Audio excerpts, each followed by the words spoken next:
مزید چې زمونږ د علم مطابق څه کول پکار دي نو ټولو خلکو ته درخواست کوو چې تاسو د خوراک سامانونه یا داسې څیزونه مه راوړئ،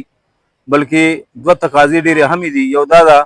چې په دا لوړۍ کې څومره کویان دي نو هغه مکمل چې کوم دی ملبې نه ډک شوي دي. موږ خپل طلبا چې د مسو نه بوتل ځي له صوابۍ نه روزانه به 800 طلباو هلته کار کولو، موږ کوشش وکړو چې دا کویان د ملبې نه خالي کړو. خو چې موږ کار شروع کوو ومکتل نو کویان ډیمیج شوي دي او که هغه صفا کوو نو هغې کې د غورځېدو خطره هم ده او د جاني چې کوم دی نقصان خطره هم پکې ده او آینده که صفا شي نو د هغې اوبه هغه د استعمال قابل نه دي. موږ دا فیصله وکړه چې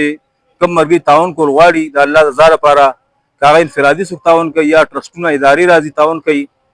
نو هغه د مستقل د بورونو دپاره ترتیب وکړي، موږ سره رابطه وکړي، موږ ورته ځایونه نشاندهي وکړو هلته کې به چې کوم دی هغوی بورونه وکړي نو دا د اوبو مسله به انشاءالله همیشه دپاره حل شي. دویم چې د ګدون نه کوم سیلاب راغی په دې خوړ باندې د مینۍ او د کارخانو د روپۍ کوټې مخې ته ضروبۍ مخې ته تېر شو سیند ته راوبه لاړې نو په دغه ځای کې د چا جاني نقصان خو نه دی شوی خو مالي نقصان ډېر زیات شوی دی. د کومې ادارې که دغه ته تعاون کول غواړي نو هغې مهرباني وکړي رابطې وساتئ او موږ به هغې نشاندهي ورته وکړو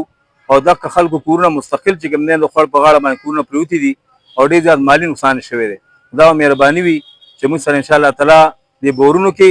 او د ټوپۍ په خوړ باندې چې کومه آبادي پرېوتې ده په دې کې تاسو تعاون وکړئ، تاسو نه توقع ساتو چونکې تاسو موږ سره په هر وخت کې تعاون کړی دی او دا کوم چې ما مختصر غوندې ذکر وکړو نو دا خو کم دی،